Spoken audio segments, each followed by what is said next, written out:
Pekerjaan yang paling banyak dicari di masa depan adalah pekerjaan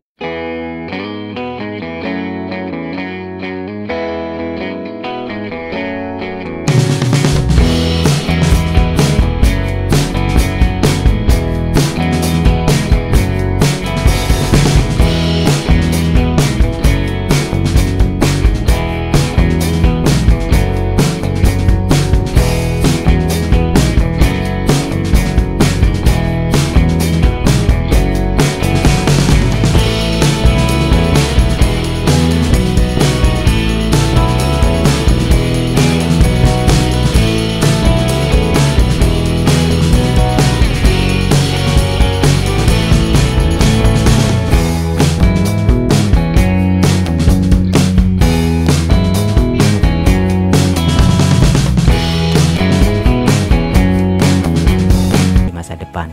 Tentu ini disebabkan oleh banyak faktor ya, seperti perkembangan teknologi, kebiasaan masyarakat, sampai gaya hidup masyarakat di zaman modern sekarang dan di masa depan. Sistem perdagangan, investasi, keuangan, dan kondisi ekonomi di 30-40 tahun yang lalu itu udah beda banget dengan zaman yang kita lalui sekarang. Dan akan beda juga di 20-30 tahun di masa depan. Artinya apa?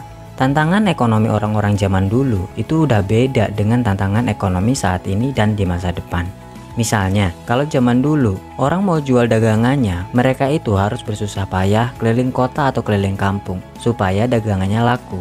Tapi di zaman sekarang ini, profesi kayak gitu berlahan-lahan tapi pasti sudah mulai ditinggalkan. Ya, karena di zaman sekarang cukup hanya posting jualan kita di marketplace atau sosial media. Sambil rebahan, kita udah bisa dapat pembeli dan dapetin penghasilan. Cuma modal internet doang. Mulai dari makanan, minuman, pakaian, sampai kebutuhan rumah tangga, semuanya dijual secara online. Contoh lain nih, zaman orang tua kita dulu, kalau mau investasi, akses serta informasinya tuh sulit dan perlu modal besar. Serta prosesnya juga makan waktu yang lama banget. Tapi di zaman sekarang, cukup dari handphone kita aja, kita udah bisa investasi dengan cepat. Bahkan dengan modal yang hanya puluhan ribu sampai ratusan ribu doang, kita udah bisa investasi. Dan pilihan instrumen investasinya juga semakin variatif. Dari yang berisiko tinggi sampai yang berisiko rendah. Akses informasi juga ada di mana-mana dan mudah untuk diakses. Dengan tantangan ekonomi yang berbeda di setiap generasi, tentunya memiliki strategi dan cara yang berbeda juga. Keputusan keuangan atau karir yang dulunya tepat, belum tentu tepat dan relevan di zaman sekarang. Begitu juga keputusan keuangan atau karir yang kita anggap tepat sekarang, belum tentu cocok dan tepat di generasi di masa depan. Untuk bisa mengambil keputusan keuangan atau karir yang tepat dan sesuai dengan zamannya, mau tidak mau, suka atau tidak suka, kita harus selalu update perkembangan ekonomi dan industri, dan juga terus belajar meningkatkan kemampuan atau skill yang kita punya, serta belajar hal-hal baru, supaya kita bisa terus beradaptasi dengan perubahan zaman. Dulu di era tahun 80-90-an, banyak industri yang menjadi primadona bagi orang-orang saat itu. Tapi sekarang, industrinya itu udah banyak yang meredup. Tapi sebaliknya, sektor-sektor industri yang dulunya tidak ada atau bahkan tidak pernah terpikir, sekarang malah menjadi tren dan banyak diminati, serta dibutuhkan di dunia ekonomi dan industri di zaman sekarang.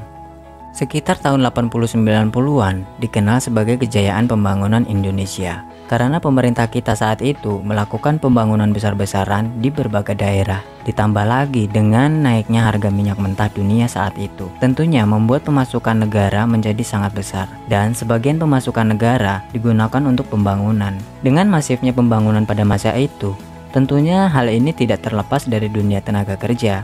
Di zaman itu, banyak anak-anak muda sangat mengidamkan berkarir di bidang sipil, kontraktor, atau arsitektur. Ya karena identik dengan gaji yang besar dan juga gengsi yang tinggi, serta punya masa depan yang terjamin. Hal ini tidak terlepas dari persaingan yang ketat banget di masa itu. Di sisi lain, kemampuan kas negara untuk mensejahterakan para pekerja pemerintahan, seperti PNS atau karyawan di perusahaan BUMN.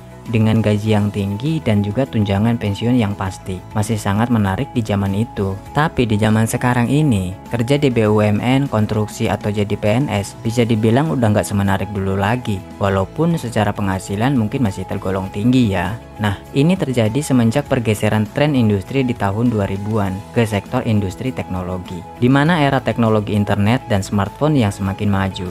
Kalau kita lihat 10 tahun ke belakang, bisa dibilang ini merupakan eranya layanan digital dan juga teknologi informasi. Karena di era ini, muncul tren penggunaan smartphone yang bisa nampilin banyak aplikasi yang dikembangkan sama software engineer dan menjadi layanan digital yang memudahkan kita semua dari belanja, hiburan, belajar, investasi, dan masih banyak layanan digital lainnya. Kalau dulu zaman kita SD, orang tua kita melihat smartphone itu merupakan barang mewah yang nggak terlalu diperlukan sama sekali. Tapi di zaman kita sekarang, smartphone dan koneksi internet menjadi kebutuhan yang wajib untuk membantu aktivitas kita. Di sisi lain, tidak hanya pelayanan digital saja yang mulai bergeser, tetapi juga dari sisi profesi, entah itu jadi content creator, influencer, programmer, reviewer, data analitik, data scientist, gamers, video editor, dan masih banyak lagi. Di mana profesi-profesi ini nawarin peluang karir yang baru dan juga penghasilan yang besar. Yang mana ini nggak pernah terpikir sama orang-orang tua kita dulu. Bahkan terkadang mereka itu cemas karena model kerjaan kayak gitu asing bagi mereka atau bahkan nggak pernah mereka dengar sebelumnya.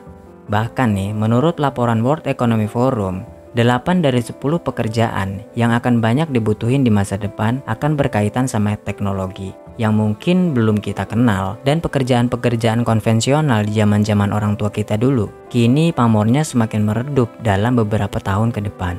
Karena peluang karir untuk hidup sejahtera di zaman sekarang itu semakin variatif seiring dengan dinamika industri.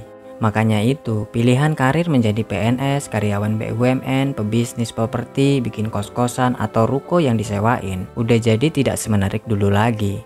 Tapi di sisi lain, tantangan ekonomi di zaman kita sekarang, kenaikan harga-harga barang itu cepat dan agresif banget. Hal ini tentunya akan menggerus daya beli dari uang yang kita punya. Salah satu solusinya adalah investasi, supaya kita bisa terus menumbuhkan aset.